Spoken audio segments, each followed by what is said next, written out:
Hello,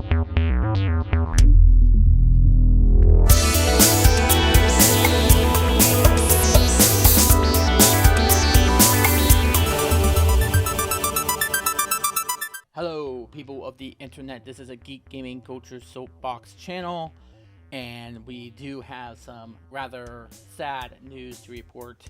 The news came in on the 7th or 8th, depending on your time zone, but the actual occurrence happened this past Friday as of the time of recording this video. The creator of Dragon Ball and the character designer of the hit RPG Chrono Trigger, which pretty much defined the 16-bit SNES RPG era along with Final Fantasy, and who was partially responsible for Dragon Quest, Akira Toriyama, has passed away at the age of 68. I'm going to read to you what the official Dragon Ball site wrote as a memo to its fans, saying, quote, "Dear friends and partners, we are deeply saddened to inform you that manga creator Akira Toriyama passed away on March 1st due to acute cerebral hematoma. He was in age of 68.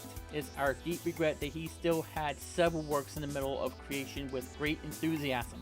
Also, he would have many more things to achieve. However, he has left many manga titles and works of art to this world.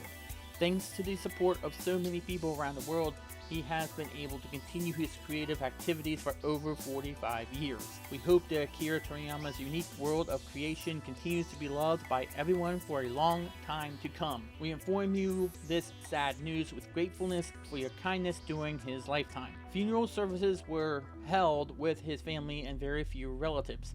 Following his wishes for tranquility, we respectfully inform you that we will not accept flowers, condolences, gifts, visitings, offerings, and others.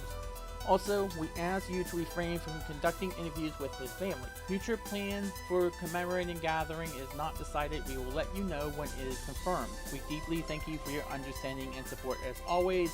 Bird Studio Capsule Corporation, Tokyo. This, I will admit, I was trying to find different sources to see if it was actually true, because part of me didn't want it to be true.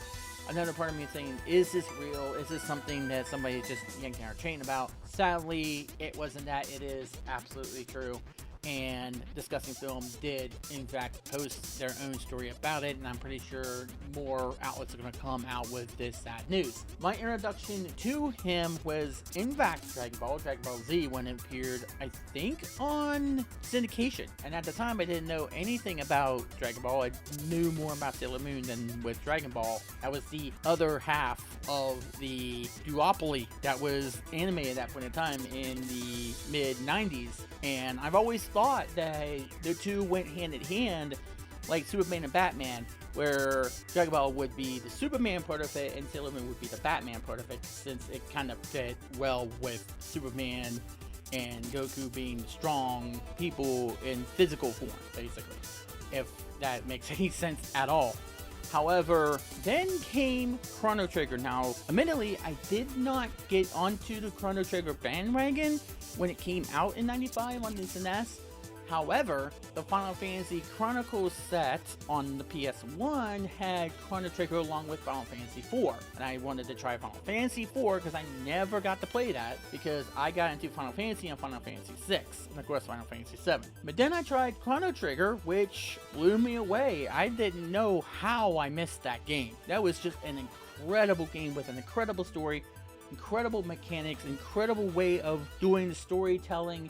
And of course, you had so many different endings, which was vastly unheard of for that time. You didn't see a game have more than one ending, let alone have maybe 10 or 13, if I remember correctly. And all of them were somewhat serious or somewhat silly. Some was just like breaking the fourth wall or something like that. But that was one of the few games I remember at that time frame that did something like that. And I was just blown away by how great that game was for its time. And it stood the test of time throughout the years.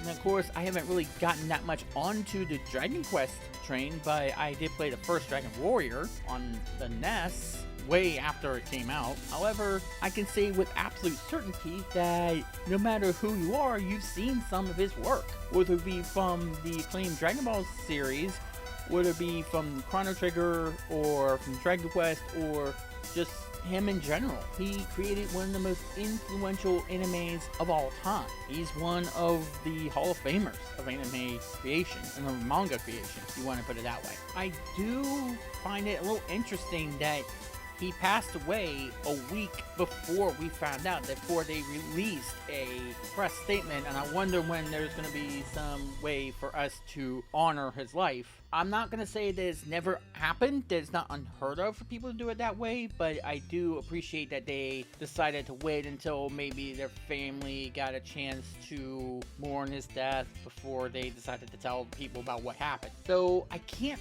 personally remember any other person who did it that way. Off the top of my head, I'm pretty sure there is somebody I might not be thinking about that did it this way, whose family did it this way. However, I don't think it's that unheard of for people to wait until they mourn the death of somebody who was an enormous public figure before when the public get out of it. That way you don't get what they didn't want, as you saw on the official press statement, for lack of a better term for it. But here's the last thing I want to point out with this. I don't want to make this too long of a video. Is that it makes you feel a little bit old and a little bit like your current generation is leaving when you start seeing people who you have grown up with suddenly passing on. We had Virgil from the WWE, who I remember as Vincent from the NWO, passing away recently within the past week or so. Had Pee Wee Herman last year passing away. The lead singer for Smash Mouth passing away. I remember watching Pee Wee Herman religiously as a kid. I remember buying the first 2 Smash Mouth albums. I still have those. I remember Vincent from being in the NWO. I don't particularly remember his WWF run back in the day because I think I was more of a Hogan fan at that point in time, admittedly. And now, one of the 2 main manga artists that defined my love for anime at this point has now passed on. The other, of course, being Naruto Takeuchi, which we're in a moment. Now, let's make sure she stays alive. Bad things come in threes, as you know. Or as I heard. But in all seriousness, it shocked me. It was like, wait, is this true? And I looked and I was like, yeah, of course it is true. It's not just somebody pulling their chain. What a week it's been for news, and this it's another kick in the groin, let's just say. He's gonna be sorely missed. One of the good ones. And all condolences to his family and to his loved ones, as they obviously are feeling the most of it because, of course, they're the closest to him. Hopefully we'll hear more about how we can honor his life. And yeah, wow. Just seeing it just lets you know just how short life is and how little time you actually have to make a difference. You don't have much. It feels like it is a long time. It really isn't. I mean, we've been, as a species, on this world for thousands and thousands of years, yet the average lifespan is only like half of a century, maybe more, but at 68, man, he will be sadly missed. R.I.P. to a absolute legend. I wish there was an Anime Hall of Fame. I think it might be somewhere. If there is, he certainly deserves to be in it. Until next time, thank you for watching, and as always, to be continued.